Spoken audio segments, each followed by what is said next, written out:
Hello and welcome back to another episode of the Barstoolers Premier League podcast. We've got festive fixtures all over the place at the minute, lads, and it was a pretty decent start to the weekend. That's where we're going to start with the first game, as Leicester just about pegged United back to... I was just saying it to see if you'd laugh. That's like, fuck's sake. It takes absolutely nothing. Well, you're getting pegged or getting pegged. Keep it in. Good start to the podcast. We are very professional. Okay, if you don't know what that means, don't Google it. Right, Leicester against United. It was 2-2, and as a United fan, as obviously I was a bit gutted at first, because naturally, if you score with 10 minutes to go, you think you've won the game. But obviously, to concede that equaliser was a bit of a sucker punch. But if you look at it, just the result on its own, a draw against Leicester is not bad. And the manner of performance, I was happy with the performance. I think we were the better team. Probably slightly unlucky not to win, but especially considering Spurs drew, Liverpool drew, other teams dropped points around us. Chelsea lost. I'll take that. I was happy enough with the performance. And the best thing is that we're playing again tomorrow, the Christmas festive schedule. You're going to get another chance to, get 3 points in the next game, hopefully against Wolves. So overall, I was pretty happy with United's performance. What was your takes on the game? I don't know if United were the better team, but I thought both teams actually played very well. Like I think both managers would be happy enough with the performance of both teams. United maybe edged just a wee bit. There was a few times where United got in behind. I know there was the one where Schmeichel made that good save. Although I feel like that save was hyped up a little bit. He didn't really move his hand that much. It just kind of hit it. Yeah, it was a strong hand, wasn't it? Yeah. There's a few times United caught out Leicester like that. And to be fair, for the most part, Leicester didn't really create that many chances. Thought Bruno Fernandes should have been sent off for a second yellow card. If he does that, slander. I'm not trying to, but if he does that and he's not on a yellow, he gets a yellow because he goes in and stands on his foot. Like it's one of those sort of unwritten rules, though. But he had one about 5 minutes before that as well, where he pulled. But he keeps nibbling. He keeps nibbling and keeps nibbling. I thought he should have been sent off, but yeah, whatever. Thought Bruno was actually probably the best. Other than that, Bruno was probably the man of the match. It was a very entertaining match, though. Yeah, very entertaining match. And a great sort of litmus test for where the quality of that end of the table is at the minute. It's going to be a real battle for top four. Leicester are giving a good shout. But I wasn't happy with the praise Jamie Vardy was getting for his movement. What was that about? Stayed of him. He just pulled off his man and just saw it at home. Easy enough. Then is his goal. No. It was probably going wide, yeah. Unfortunately. Axel Tuanzebe came on and he just didn't really look right. And I think he's a very good player, but he started against Everton. But other than that, he's had very little football. And actually, I think that was one thing I noted very early on was that if United weren't going to win this game, it was probably going to be because of the right-hand side. I can understand why Dan James started, but anytime I see him in the team sheet, I'm not feeling great about it. And then, obviously, without Wan-Bissaka, without Brandon Williams, we had to start Victor Lindelof at right back, who did okay, to be fair. But a right-hand side of Lindelof and Dan James, that is not good. If you're even talking about top four, never mind a potential title charge, which I still don't know how I feel about. But yeah, that was one glaring weakness. And then obviously that was made worse when Tuanzebe had to come on. Yeah, it's very bad jettison defenders into a game when you needed 3 points. Look at Reece Williams at Liverpool there. Unlucky to just be thrown into the game. Tuanzebe needs to start the full game, get into the rhythm of the game. You can't expect someone to just come on. They're talking about United having match winners in the pitch. Your Cavani's, Greenwoods and all that. That's where that's coming from. You can't expect the centre-back to come in and look the business. Well, we're kind of unlucky because I thought before Lindelof went off, that back four looked fairly set. Like I said, Leicester didn't really cause that many problems. It was just unlucky that Lindelof ended up getting injured. I don't think it was that bad defensively for United. I think, like you said, it's just Tuanzebe's unlucky that he came in and he hadn't really settled into the pace of the match. Yeah, so Leicester had a lot of the ball at the start of the second half, but they weren't really causing United any problems. They were just sort of tipping the ball left and right, not doing anything. And I wouldn't say it was the most entertaining game to watch, but Stephen's Day games, it was nice to have the football just game after game. It was just nice to sit down for the whole day and to watch ball. It was great. I thought the Leicester midfield looks a whole lot better with Ndidi back in there. Obviously, because he's a very good midfielder. But he's just because I remember when I was watching Mendy playing in there, I thought, he's actually not that bad. He's not too bad, but it's the levels between the two of them is night and day. Yeah, Ndidi and Tielemans, like that is, I wouldn't say an elite, in the literal sense, but it's a brilliant midfield that for someone like Leicester. So good, yeah, so good. Tielemans was Tielemans wouldn't look out of place at any of the big clubs. Like he would look totally fine in that Liverpool midfield. Individually, it's better than McTominay and Fred. Like no doubt about it. Player for player, Tielemans is better than Fred, and indeed he's better than McTominay. But having said that, I thought McTominay wasn't great in this game, but I thought Fred was fantastic, to be honest. But yeah, reasonably happy with that result. But as I said, the best thing is that we're playing tomorrow again against Wolves, so we have a chance to get 3 points there. And I should mention that this is being recorded on the Monday. We should be done this recording before, I think it's Palace against Leicester at 3 o'clock on a Monday. This is the festive fixture schedule. So we're going to be touching on the weekend's games, and this is going to be out on, I think, Tuesday. So a couple games will have happened, just to mention that if we're out of date with any points or opinions. But the next game we're going to talk about was a 5:30 kickoff, and Arsenal won a game. They won a game against Chelsea, no less, with a much changed team. And I watched this game myself, and Chelsea were just absolutely shocking. Like, it was so bad. They made a decent start, 10, 15 minutes. But other than that, like, it was pretty much all Arsenal. And I think you have to give some credit to Arteta. We haven't given him an awful lot of credit on this podcast. But at the same time, I think this result was ideal, because not only do Chelsea lose 3 points and they lose that momentum, but I really don't think this is going to help Arsenal massively, if I'm being honest. Maybe a short-term confidence boost, which is definitely badly needed, but they won that game because they were playing the younger players, like the likes of Emile Smith-Rowe and stuff, and Joe Willock, because, they'll get that out of young players in the short term. But if they do this in the medium to long term, for a few weeks, they're going to continue losing games, because Smith-Rowe, he's not it, this was a short-term thing. But they have a nice set of fixtures now, Connell, to just give them that little bit of bounce, the sort of false sense of, the project's back on track. And I don't know, the state of Arsenal fans, they're yo-yoing with opinions at the minute. It's disgraceful. Seems to say that Tariq Lamptey's being linked with Arsenal and Bellerin's being linked to move away to Barcelona, which is weird, because what I said, Serginho Dest, who's playing right back for Barcelona, is probably one of the better players this season, other Koeman. But anyway, I suppose you could probably look at that and say, he is trying to improve the squad. I think Lamptey probably would be a better player than Bellerin. I don't never have really rated Bellerin. The performance itself, like you said, you're going to get. The thing is, those players have only ever really played against the likes of Dundalk and Rapid Vienna in the group stages, Europa League. I think Emile Smith-Rowe, I don't think he started a match in the Premier League before this one. So obviously, over the short term, you're going to get them given 110%, busting along to get to every ball. But I think that result came more down to, according to Arsenal, they did play well. I'm not trying to take away from the performance, but I think a lot of that came down to Frank, Frank's ineptitude. Because Frank being fat. I was saying this to someone, just bin Tammy Abraham. Don't play him. I know he's got more goals than Werner this season, but that's because Werner's playing out in the wing. Play Werner through the middle, Pulisic on the left. I don't know if he's fit or not. And then give Hudson-Odoi a game on the wing for a few games. And if he's shit, just sign a new winger then. It's not like he hasn't got money. But you have Ziyech in the reserve. Good. Yeah. Hudson-Odoi's a good baller. He impressed me. They've spent so much money. It's there's ludicrous. no reason. Yeah, but there's no reason for Frank to be playing Werner out in the wing. There's literally none. He played a better system under a better coach, and he played on the wing considerably. But now he's just looking like a lost man. I know he's missing big chances, but I don't know. Frank's a fraud. That's all I can put it down to. It's all Frank's fault. No blames to be laid at Werner's feet. So we were in a PlayStation party the other day, and Conor just says, it's that time of the week again. We're going to see Arsenal lose, and it's a great thing for all of us. It's very funny, and it's just amazing. And then I was talking to James, and the Arsenal team lineup came out. Just started laughing.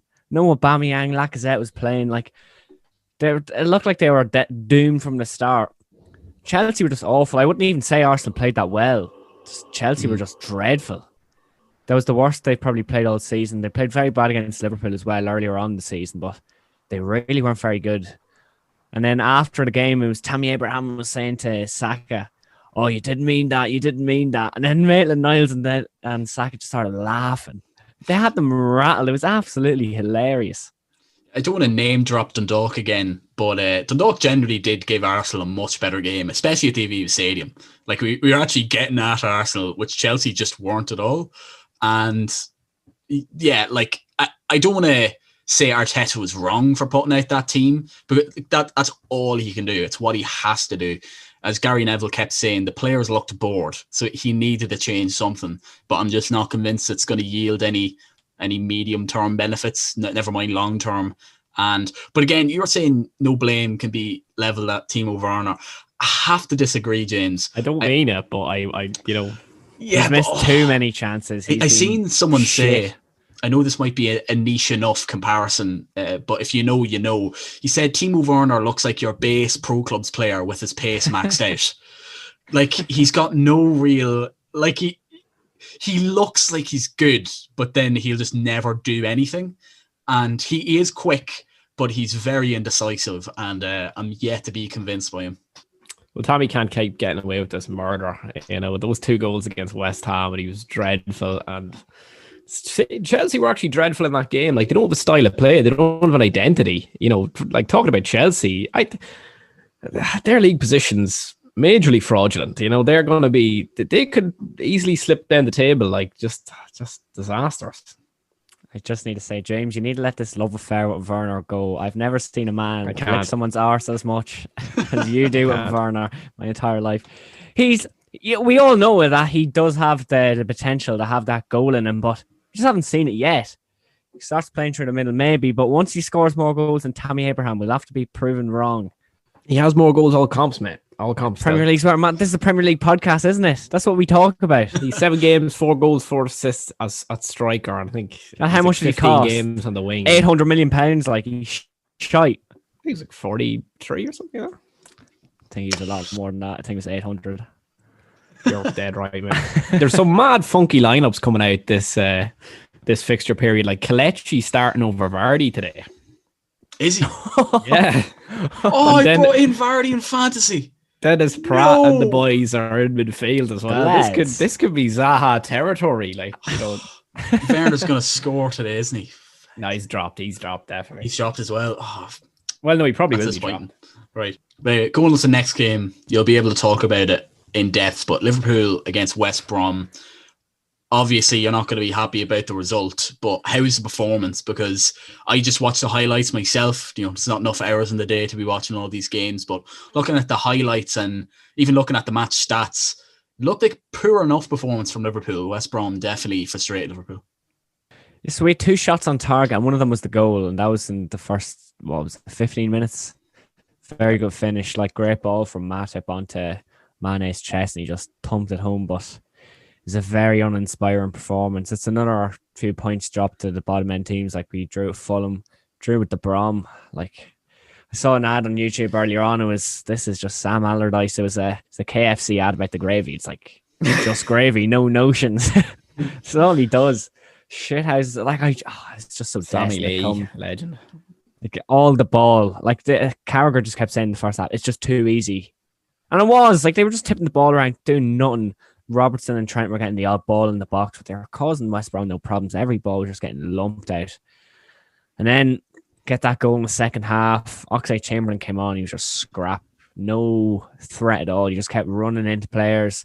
And then the ref, we got a corner. And then in the very last minute, and the ref blew it up. We had the corner at the end of the game and he blew it up. Absolute disgrace. If that was United, they would have been able to take that corner. I'm telling you. It does happen though. I've seen someone else got that same circumstance in the game, but you just kind of have to deal with it. But yeah, I don't know. Liverpool, yeah, they were complacent in this game. There's no doubt about it.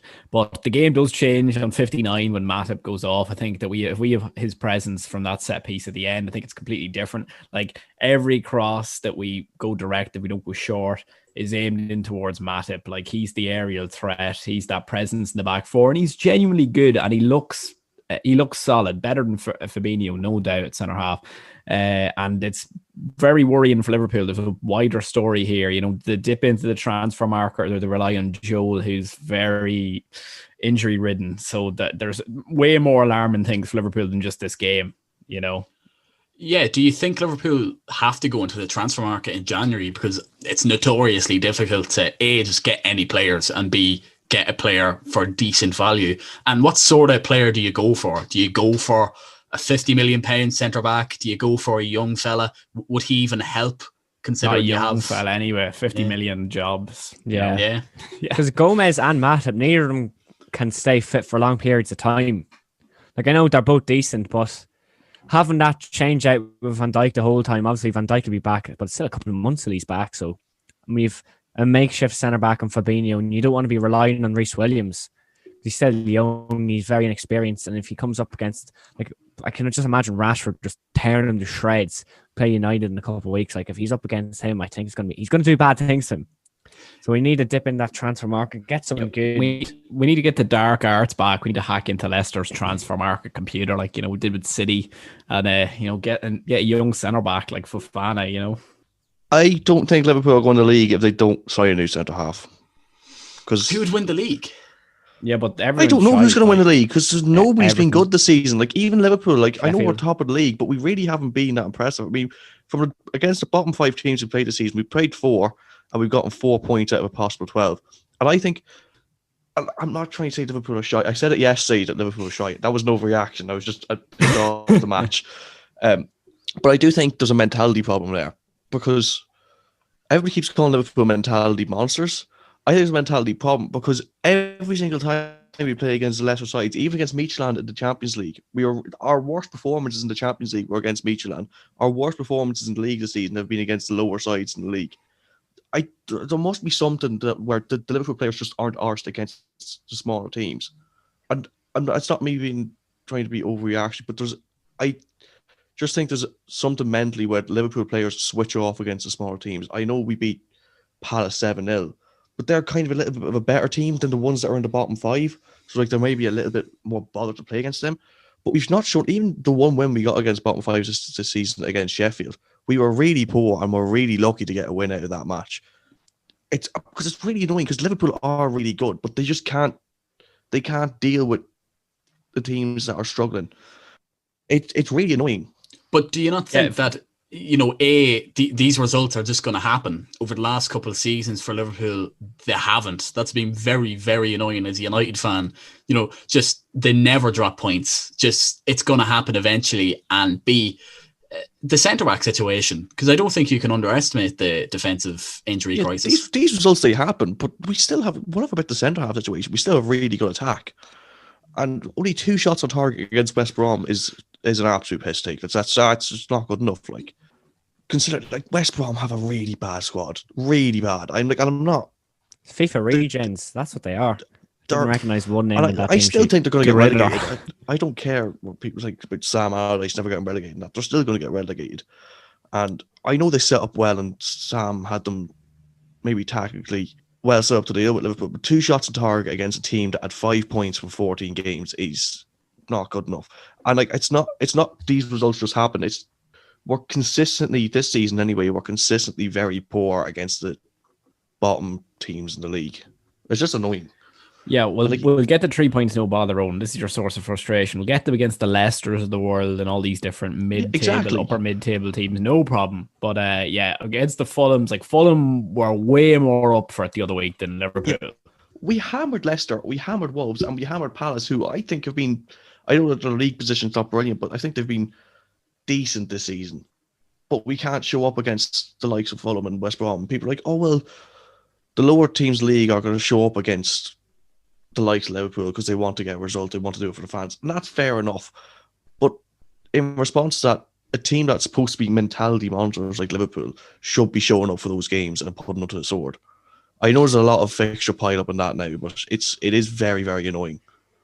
We were talking about the Liverpool centre-back situation, but another centre-back in this game that I want to briefly talk about is Darragh O'Shea, because he played ahead of Kyle Bartley and Branislav Ivanovic, which I thought was very promising, considering you might think Allardyce will just go for the tried and tested, experienced centre-backs. How did you rate Darragh O'Shea's performance?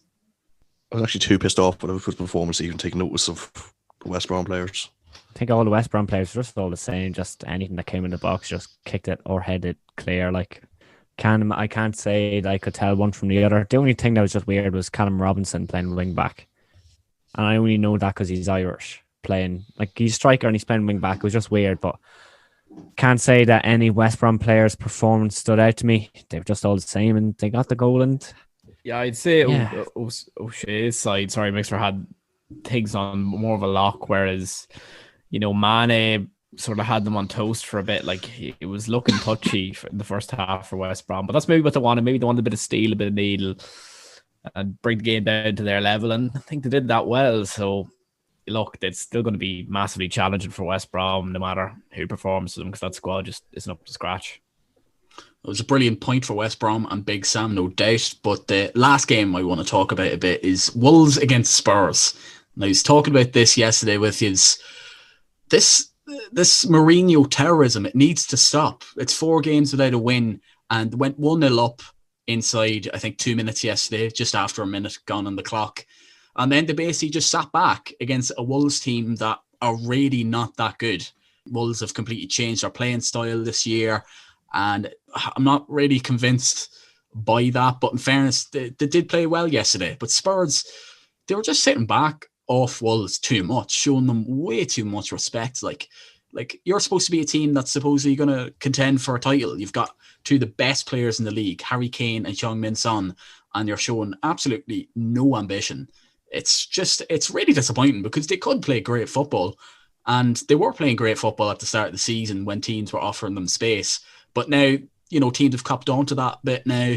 Spurs haven't opened up at all. They're not playing expansive football, and now they're 4 games without a win.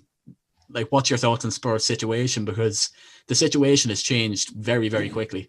It's changed drastically. The best way to gauge how Spurs are playing at the minute is the YouTube man expressions. When he said after the first minute, he said, "We closed up like Debenhams or Worldworth fam." Like, whatever, like they're just dead. They're dead after minute 1. Sitting back off Wolves. Now, Wolves have changed their style of play. We have to recognise that. They can play expansive, one-touch football, Podence and Neto interchanging, but they haven't looked convincing playing that either.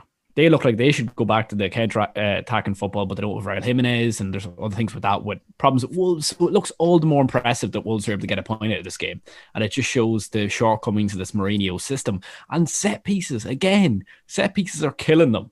Last minute, Roman Saiss, great movement. He started the movement way earlier than anyone else. Comes in, lovely header. Lloris has no chance, but Eric Dyer, Toby Alderweireld, 2 dead ballers. Like, you think about Liverpool centre-backs, these men are going to get exposed. I know they look okay in most games, yeah, but you're not going to come close to a title with that centre-back pair. I think that's at the root of their problems. Winksy didn't look great either. He hasn't been getting game time.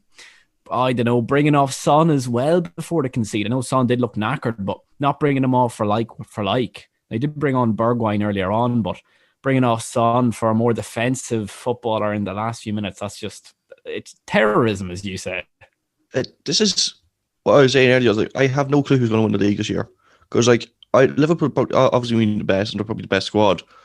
But even Liverpool are only top of the league because of how generally poor the league has been this season. And I think the league has been, a lot of people made a point with the league as an overall being poor last season. It's just as bad this year. Like, everyone's dropping points, and the only difference this year is that Liverpool are dropping points as well.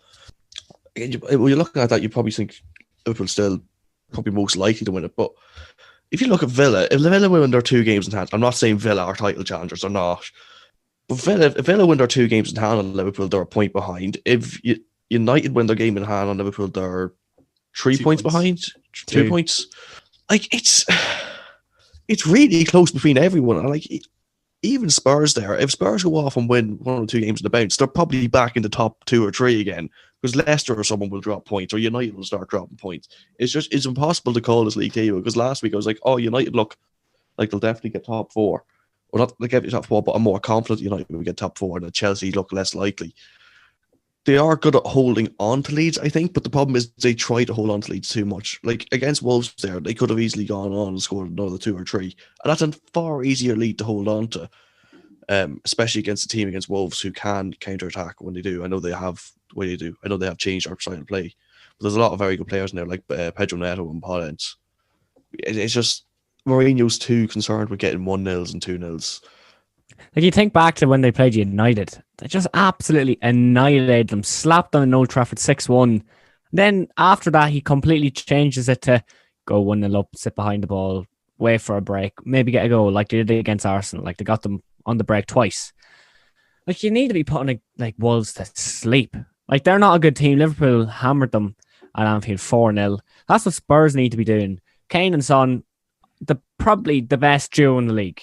Like, let's not get twisted. They are unreal.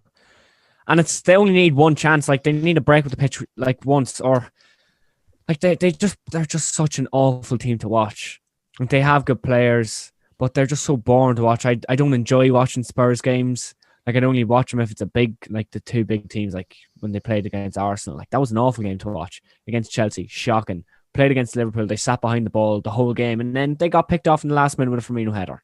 So Mourinho's getting what he deserves, and that's L's, or not L's, just dropping points. But it's like small L's because all Spurs fans thought they were going to win the league. I wonder if just briefly, something like the West Ham game was something to do with that. Because they were 3-0 up against West Ham and they kept on attacking, and then they end up conceding 3 goals late on. I don't know if that's where maybe that was the side change, but. And they brought on Bale at that stage, Rowan, as well. They were trying to introduce him as a starter gradually, and he hit the post. They conceded the 3. Yeah, he hit the post. So there's a few turning points for Spurs, and it's hard to know where their next points are coming from. I don't know. It's strange. Like, they didn't get a sniff, Kane or Son, that game, and see Kane. No one talking about Kane. Disgraceful dive in the 88th minute, trying to win the game. No one talks about that. That's Salah. We didn't touch. I'm going very briefly back to this in the Arsenal match. That penalty for Lacazette was absolutely not a penalty. Tierney, when Tierney got, in quotes, fouled. Oh, I know. I think he got like a tidy clip on the back of his knee, but it was a fucking joke. Reece James shouldn't be made in that challenge. But. Not enough to to overturn it, though, is it? Fabio Silva could have got a penalty there in the game. VAR looked at it, didn't. Yeah. It clearly... That was a Stonewall. Took his... Yeah, it was. He just did it a bit theatrical, but that was it. Like, it was still a penalty. Yeah. Like, Dyer didn't get the ball at all, and he very clearly got Fabio Silva. But I don't want to spend too much time on that. But if you're a Spurs fan or a Jose fanboy, or if you just generally think we're being too harsh on Spurs here, I really don't think we are, because Spurs had 2 shots on target. One of them was obviously the goal in the first minute. But then after that, their last shot on target was in the 20th minute. 70 minutes without a shot on target against Wolves, who are not the same Wolves as they were. That's just not good enough. Like, it really isn't. And I don't exaggerate at all, but there's no ambition there. So, look, Spurs, with the quality they have, they could go on and win their next 5 games. I'm not sure who they're playing, but they could win their next 5 games and we could have a different conversation. But I think Mourinho honestly needs to have a bit of a look at himself and say, I'm being too conservative here. I've got a quality side who can put teams to sleep. Right, I have Spurs fixtures up here. So they're playing Fulham, Leeds, Villa, the Blades. So it's a place where they really need to be picking up a rake of points. But it's Jose Bull. He's parked the bus merchant. God only knows what's going to happen. Hopefully he loses every single one, but I'd love to see the Blades beat them. It would just be justice for football, even though the Blades are scrap and they're going to get relegated. They have 2 points. Yeah, but seeing the boys get a couple of points off them would be amazing. Okay, so moving on, because honestly, there's not enough time. We spent a fair bit there talking about the games from the weekend, and I'd like to talk about 1 or 2 more things, but we're going to do our team of 2020 as voted by you, the Barstoolers listeners, and we're going to weigh in and say who we agree with, who we disagree with. But okay, so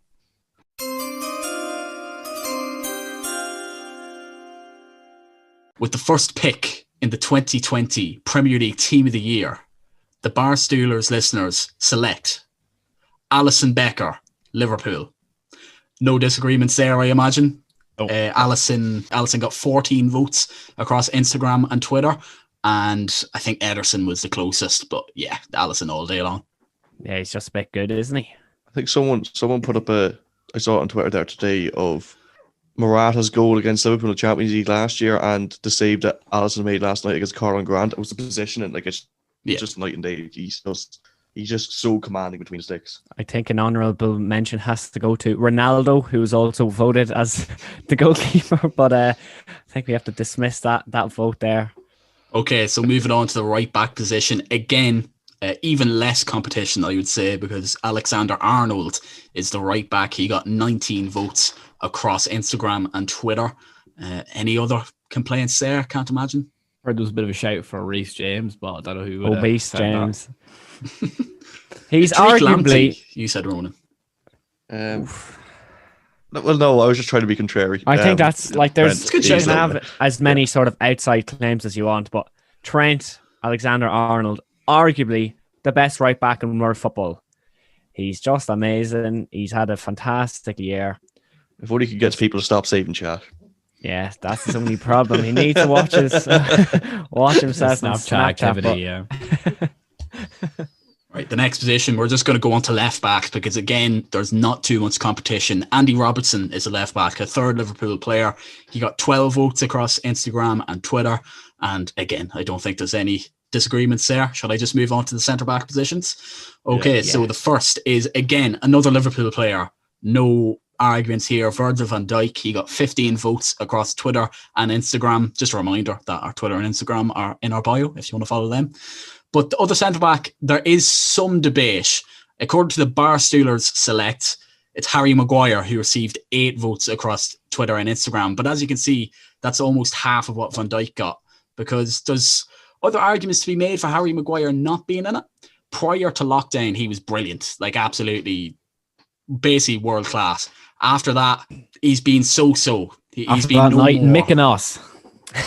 Yeah, but even before the night in Mykonos, like after the restart last year, he wasn't quite as good. He was no more than a 6.5, probably out of 10 post restart. But who else do you have? I nominated Connor Cody in the poll.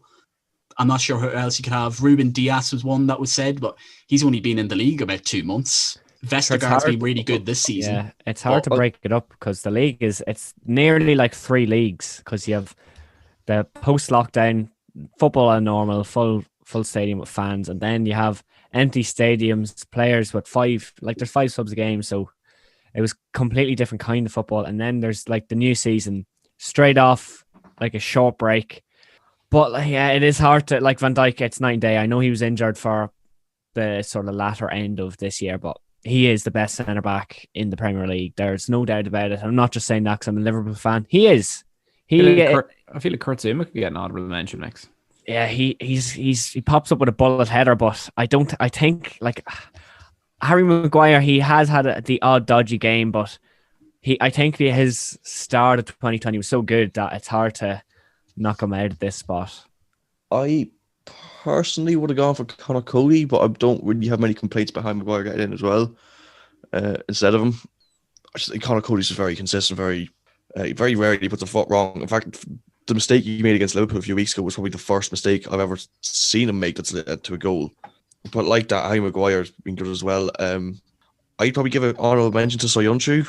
In fact, I probably would have preferred him over Cody, maybe not Maguire. But he's been injured since pretty much the first week of the season, so you can't really consider someone who's been missing for half of 2020. Yeah, other than that, it's not really a year for centre halves because, like I said, when we were doing the first few weeks of the podcast, like the amount of goals are being scored, there's nobody really standing out in defence in terms of centre half positions. Even purely in terms of minutes played, I think Football Observatory did a thing there. Harry Maguire has played more minutes than any other footballer on the planet in 2020. So even just purely by being there all the time. I know Sky Sports, this is where I got the idea from. Gary Neville and Jamie Carragher did their team in 2020. Carragher wanted Connor Cody. Neville thought it should be Maguire. They settled on Cody. But it's really difficult, this position. Okay, so we'll go into the midfield, and this is maybe where democracy fails us, because I just put up on the Twitter are we all agreed that the midfield should be Henderson, De Bruyne and Fernandes? Got 10 votes, 80% agreed with us. So that is the midfield. Maybe you could have Fabinho instead of Henderson, possibly. But No. Would you have anyone different there? Fabinho was in the side as well, though. Like, he didn't play as many. And he's playing centre-back as well, so maybe if he had played the full thing, he maybe could have gotten in. But I think Henderson, he's just a workhorse. He's just an animal. He's just been so good. And Bruno's been the best player in 2020. He just has. He came in from Lisbon. He's just been class. What was it, like 28 goal contributions in 30 games? Something fucking wild. 31 and 28, I think. I don't think just crazy. I don't think De Bruyne's far off that either. De Bruyne had a mental season last year. I think he's 20 assists and 13 goals last season. I don't know what his stats for 2020 the year are, but like he's not far off that either. But City having a disaster class in creativity wise with him now, like it's just not looking good. But he was just so good last season that you can't take him out. He was so good. He was unbelievable. I can't even stress how good he was last season. Okay, so that's the defence, goalkeeper and midfield all sorted, but we're going to go on to the forward positions where it gets very interesting according to the Barstoolers faithful. The first player, I don't think there's many complaints. Harry Kane. He got 13 votes across Instagram and Twitter. I don't think there's any complaints there. He's certainly in my front three. Then the next one is, I would have Heung-min Son in my front three as well. He got 13 votes also across Twitter and Instagram. You could maybe make a case for Sadio Mane, but I think he only got 9 votes, so he misses out. But a very dubious selection in the front three. According to the Barstoolers listeners, I don't want to accuse Southampton fans of hijacking the vote or anything, because he has been very good and he was nominated by myself. But Danny Ings got 16 votes, the second most votes of any player in this team. And he gets in ahead of the likes of Mohamed Salah, Grealish and Mane. Thoughts on that? Gonna stop you right there. He's been great. He's a former Liverpool player, but he can't be in this team. I'm sorry. But he is, mate. Democracy. Well, Calvert-Lewin, like, you can't have Calvert-Lewin, and it has to be Mohamed Salah. He's just class. He's a good machine. See, if Ingsy doesn't have his 2 injury periods, sorry, he's clear. Like he's clear of Kane if he doesn't have those 2 injury players. Not in terms of ability, but in terms of output. Like if he doesn't have those, I think he's on his like 3rd or 4th injury spell of 2020, and he still got 22 goals, wasn't that last season in the Premier League? Ings? 3, yeah. I think. 23, yeah. What's that? 23. Yeah, he got 23 Premier League goals. Wow. Yeah. You know what I mean? So goals. Yeah, if he doesn't have those 3 injury periods, he's clear. Like he is getting in the team of the year. Right. I made the statement 4 or 5 months ago, and I don't think many people agree with me. I don't know if Danny Ings should be in his team, and I've had time to think about it over the course of the podcast now, because Cunnell said this before we start recording. I thought Danny Ings should have won PFA Player of the Year last year. Wow. Oh, that is bold. He scored 23 goals in a Southampton team which for half the season was looking like they were going to get relegated. And I don't think Southampton have anywhere near as good a season as they had last year, or as good a start to this season as they have this year without Danny Ings. I don't know. See, I'm saying Salah's been very good as well, so he should probably be in there. But it's hard to make the argument that Danny Ings shouldn't be in there, because he scored a lot of goals for a team that is not on the same level of Liverpool and Spurs in terms of, how high in the table they've been for the last few years. That's a very hot take for myself with him being PFA Player of the Year last year, but I personally thought he should be, although I don't think anybody agrees with me on that. It is just because he did so much for. It's not that he carried the team in a way, but he did. Southampton finished 2 or 3 positions lower than they did last year without Danny Ings. I think actually Southampton are in the relegation battle last year if they don't have Danny Ings. I'm just going to say there's only one word to describe what you're after saying, Ronan. That is audacious. That is crazy what you're after coming out with. He was very good, but you can't. Like, De Bruyne was the best player all last season. Like, Henderson, maybe you could make an argument, but no, just KDB was just balling out. Yeah, but I can't. I'm sorry, Southampton fans, but he can't make it in this team. He can't. I just want to clarify, if any Southampton fans are listening, we're massive fans of Danny Ings, and he should definitely be in and around there But I don't think, well, maybe Ronan, by the sense of you do have him in your front three. But my personal front three would be Salah, Son, and Kane. No, I make a case for Mane and Sexter. No, that's my front three as well. But I don't actually have an issue with Danny Ings being in there. Okay, again, for any Southampton fans listening, we like Danny Ings. This is not us. He's a very good footballer, but yeah. So to summarise, our team of the year is Alisson, Trent Alexander-Arnold, Virgil van Dijk, Harry Maguire, Andy Robertson, Jordan Henderson, Bruno Fernandes, Kevin De Bruyne, Danny Ings, Harry Kane, and Heung-min Son. So we'll put that up on the Instagram and Twitter, etc. That is the Barstoolers team of 2020. Going on to the predictions, we've got a bumper predicting segment this week, as there is midweek games that were just predicted in time because Leicester are kicking off in 20 minutes. And we've got the weekend games. So we're going to do 8 games altogether. And looking back at the weekend just gone by, absolute shocking week from the men here of predicting. I got 0 points. James, you got 0 points. Ronan, you got 1 point. And Mixer, in Arsenal, you got United and Leicester correct. So you got 3 points. So if we're looking at the table, Ronan, you're bottom on 39. Mixer, you're on 41. I'm on 42. James is on 45. So I'm coming for you. I'm coming for you, I'm telling you. Big 3 points. Only 6 points separating all of us. So it's pretty tight. Pretty tight. All right. Again, just a reminder, the winner of Predictions League will win a jersey courtesy of the others. But the first game, it is a good game. It's Everton at home to Man City. I don't see an awful lot of goals in this game because City are defensively very solid at the minute. Going forwards, they're a bit questionable. Everton, they don't look quite the same as they were. They were pretty bad against United. I know that's only the League Cup, but, and then they won 1-0 against Sheffield United. It hasn't been great for them, so I'm going to go for a narrow 1-0 City win. You can call this Desmond because I'm going for a 2-2.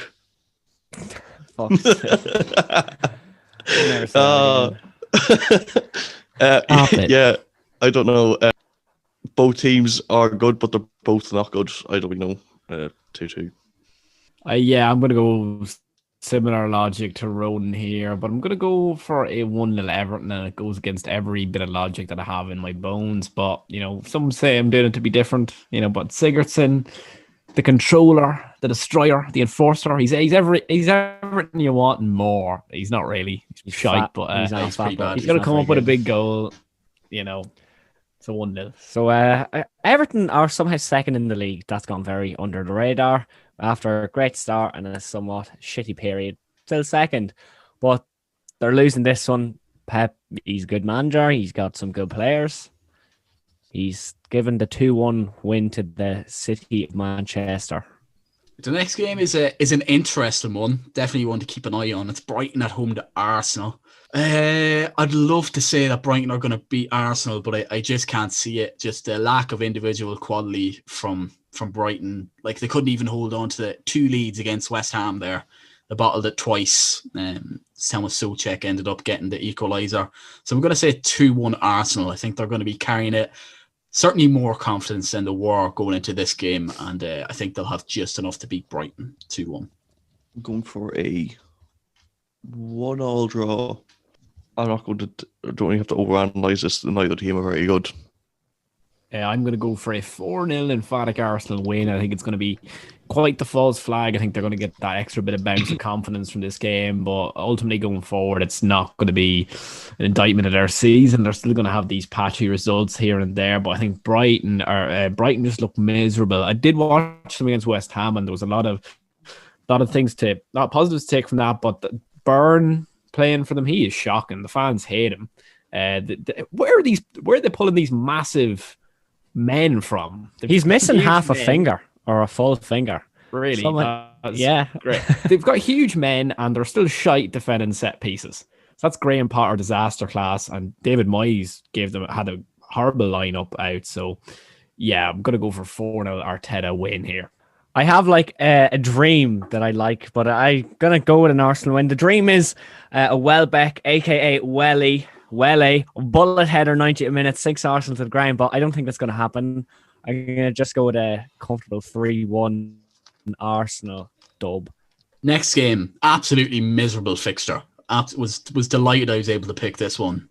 Sounds like a terrible, terrible game. Burnley at home to Sheffield United. Again, we kept saying it. We're running out of ways of saying it. Blades are miserable at the moment, so I'm just going to go with a 1-0 Burnley win. Just, they're in different form, Burnley. They're always going to be ticking along. They tend to find a goal out of somewhere. So I'm going to go with a 1-0 Burnley win at Turf Moor. I'm going to go for a 3-1 Burnley win. Ashley Barnes seems to be playing good now, I think. Well, definitely better. There's no real very good finishers. Like both Ashley Barnes and Wood are very similar, I think. They're just kind of men you stick the ball into the box for and they head it. But I just feel because Sheffield have been so poor this season, Burnley need a result, and Sean Dyche is very good at getting results. He's proven this time and time again in the Premier League, so 3-1. I'm going to go similar to Ronan. I'm going to go 2-0 Burnley, keep the clean sheet, keep it tight. There was a lot of good things at Leeds, and there was some very poor officiating that went against Sean Dyche, so he's going to have a bee in his bonnet, and he's going to want to get that fraud Chris Wilder out. Like, Chris Wilder's going to be for the chop soon, and Blades can't be saved. They're gone. They're down. Just a fact. Yeah, this is a very miserable fixture. The battle of the Brexiteers. So I'm going to just go for a very poor 1-0 Burnley win. Yeah, it's crazy how fast things have changed. Blades last season, we would have been all over them in this fixture. But, alas, here we are. The next one, a lot more exciting. United at home to Wolves. I'm quite high on United at the moment, or at least reasonably confident. Like against Leicester, it wasn't like we drew 2-2 and played poorly. Like we asserted our well, not quite our dominance, but we asserted how we wanted to play against Leicester, and we're probably unlucky to win. And I think we'll have just enough against a Wolves team that doesn't look quite the same. Be 2-1. I was going to say 2 or 3-0, but generally speaking, you don't beat Wolves 2 or 3-0. They're always in the game at least, or most of the time they are. So, and now United win 2-1. This depends on how United approach the game. I think if United attack Wolves, they're gonna get 2 or 3 because like Liverpool didn't sit back against Wolves, and the only reason Wolves got a result the weekends because it was, you said, Mourinho terrorist tactics. It does depend. I feel like at home United are probably, is it at home? At home, yeah. Yeah, then United are probably more likely to go out and attack Wolves, so I'm going to go for 2-0. Could be 3-0, but I'm going to say 2. I'm going to go for a 2-1 United. I think that I would go for a more, thorough United win, but they're going to have rotation. Rashford nearly pulled up with a shoulder injury again. You could see Greenwood in the side, and he hasn't looked the absolute business at the moment. And I think Bruno deserves a rest somewhere in this festive period. So 2-1 United win, narrow win. Ollie's at the wheel, 3-0 United. And then the last game of the midweek games, we're going to go Chelsea-Villa. I'm looking forward to this one as well because they're two good attacking teams with questionable defences at times. Even though Villa, I think, have kept a couple of clean sheets, but they can certainly be got at. I'm going to go with 2-1 Chelsea. I was going to go a bit more high scoring, but I think Chelsea would just have enough against Villa. Wouldn't surprise me if Villa rocked up and won 2-0 or something, but I think the quality will be too much, certainly at Stamford Bridge. 2-1 Chelsea. I think at the minute they're both very evenly matched, like you said. And Emi Martinez having a brilliant season. If Werner's on his regular form where he just can't finish, he's definitely not going to be scoring a goal against Emi Martinez. I say that he'll probably go off and score a hat-trick now. But I'm going to go for another 2-2 draw. I'm not going to make the same joke this time, though. Although I believe, similarly, Frank's a protege of Mourinho, so he's going to be a managerial terrorist. I think Chelsea win this 2-0. They're going to drop Werner. Again, they're quite evenly matched at the moment. I think Mohamed El Gholzi could come up with a big goal this game. you know what I'm saying, right? Could be big, right? So the villains could get a win here, but I'm going to go for a 2-0 Chelsea win. Kurt Zouma corner, nice for the fantasy. Just keep me ticking over, So what's that? I smell goals in this one. 6 goals. 4 goals for the mighty Chelsea. 2 goals for Villa. Olivier Watkins on the double. Tammy Abraham's going to get a goal with the Tims on. Telling you, Olivier Giroud off the bench, bullet header. It's coming. 4-2 Chelsea. I like your optimism ahead of this game. Very nice. I would like that. Well, maybe not a 4-2 Chelsea win, but it would make for good viewing anyway. But then going on to the weekend, there's a couple of very good games, and then the rest are just kind of are terrible. So we're just going to go with 3 games again, just to keep this podcast short and sweet. Chelsea City, fantastic game. Just 2 sides just full of talent. I'm going to go with a 2-2 draw at Stamford Bridge. I'm just not confident at City at the moment, but I think they can definitely get at that Chelsea defence. But equally so, even though City have been good recently, Chelsea have a lot of very good attacking players. So high scoring draw, 2-2. I'm going to go for I was going to say 1-0 Chelsea, but I can't see them keeping the clean sheet against. Maybe I'm going to go for 2-1 City. I think Chelsea's defensive problems are still there. I think they got the weekend, they got caught out quite a bit by Arsenal. And Arsenal aren't that good. And City, I know City's striker problems are pretty bad at the moment. They've who? They've Aguero back. No. But do they? Yeah. They're still not scoring goals at the minute. That's just one thing with City. City normally score goals and normally it's the defence that cause them problems, but it's kind of been the other way around at the minute. I just go for 2-1 because Chelsea's defence is still not filling me with any confidence when I watch them. Right, well, I'm going to go for a 1-1. And I mean, I'm thinking back to last season, the restart when Fernandinho basically confirmed Liverpool as champions. And you've got that meme of him standing hands on the hips. And that's going to be similar again. It's going to be a bit of a frustrating day for both teams, but I think Frank's going to be much the happier coming away with a draw, after losing to Arsenal. So yeah, 1-1. I think after a 4-2 win against Villa, they're going to be brought back to the planet and Pep's going to smash them about the place. 5-0 City. Pep needs a big 30 win against one of the top sides and he's going to smash them about. 5-0, that is ludicrous. They've beaten them more. They beat them like 6-0 before the Carabao Cup final a couple of years ago. Absolutely dismantled them. And Aguero's back, hat-trick. Right, so then the next game, another brilliant one. Southampton at home to Liverpool. And I don't know if I've ever predicted Liverpool to lose on this podcast. Possibly did against City, but I'm going to go for it here. I think Southampton are going to get at Liverpool, cause them some problems. Che Adams, Danny Ings, Theo Walcott and the boys, they're abrasive. They could cause that Liverpool defence, or much diminished Liverpool defence, some problems. Going to go with a 2-1 win to the Saints. I'm also going for Southampton win. I'm going for this is very bold. A 3-0 Southampton win. Woo! Yeah, like you said, they're good going forward. Liverpool struggle against. Well, I don't really know. Southampton are just kind of good, and I don't really have much confidence in Liverpool's defence at the minute, and especially just the kind of form Liverpool are on. We're not on good form. I know we beat Crystal Palace 7-0, but we're still not winning games regularly. Because I think the Fulham game was the game before Palace, and then after that we drew to West Brom. So it could end up being a Liverpool 6-0 or something. We go out and Klopp wants reaction from the players. But I'm going for a 3-0 Southampton. This depends on a lot of things. Like, I could see a world where Matip's fit, or the severity of his injury.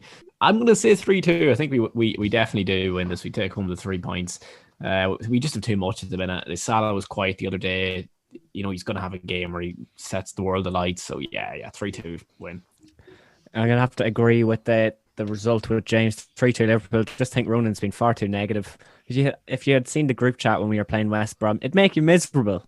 Before the game had even kicked off. How long have you known me? I've never been positive about this football. Yeah, Ronan is quite probably the most negative person we've ever met. He just hates football, but he loves football, if you get what I mean.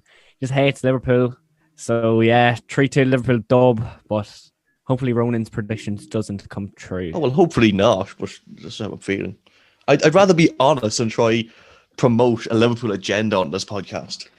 Yeah, it's propaganda at this You're trying to take them down from the inside, Ronan. I think after Ings getting put in our team of the year, Salah's he's gonna listen to this and be like, you know what? I'm gonna teach these fucking boys a lesson. I'm gonna slap the Saints about the gap. Find his email. And the last game of the podcast we're going to be predicting is United at home to Villa. And I think Villa are going to rock up, depending on the result against Chelsea. It could go either way, but either way, I think they're going to rock up to Old Trafford, kind of fancying maybe getting a result, getting a draw even, or possibly even a win. And I think United will probably pick them off. It's not too often, sort of this positive about United, but I think we're looking good at the moment. So I'm going to predict another win. That's 2 wins on this podcast. I'm predicting for United. I'm going to say 3-1. I don't really know about this one. I'm going to go for my weekly malaudacious one. I did 5-2 United. This is where Bruno comes back and it's going to be messy. It's going to be disgusting. I'm gonna say 5-2 United. Similar in the leads, just both teams going at it. No one knows what is happening. Right, try to copy me, James. Yeah, T is copying each other with the sort of obscure scorelines, but I will also give United the win here, but a slightly less 4-1 United win. Villa, they've been surprisingly very good. They've been very good to watch this season. United have been all right to watch, but they're getting the results, and I don't see this going any other way than a United win. Well, I'd certainly take that. So next week, we're going to be back after 2 rounds of games, so there'll be plenty to talk about next week. Thanks very much for listening to this. Do you disagree with our team of the year? If so, please do leave a comment. Get in touch with us on Twitter or Instagram. Again, socials are in the bio. And Happy New Year. This is our final podcast of the year, and it's been a very enjoyable first 3 or 4 months of the podcast, hasn't it? Oh, yeah, absolutely. Never would have thought, like, if you said start 2020, the boys would be doing a podcast, but here we are. Yeah, we're right in the swing of things at this stage. It's great. There's just no mention of Newcastle again today. I said last week there's an agenda. We do not care about that football club. 2021, our New Year's resolution is to talk about Newcastle more. Liverpool have played them this week. We're not going to talk about that match as a point of principle. So if you leave any likes and comments, subscribe to our YouTube channel, rate us on Spotify, Apple Podcasts, whatever you're listening on. Hugely appreciated. It helps us out unbelievably. You wouldn't even believe how much it helps us out. And again, Happy New Year. We'll be back next week.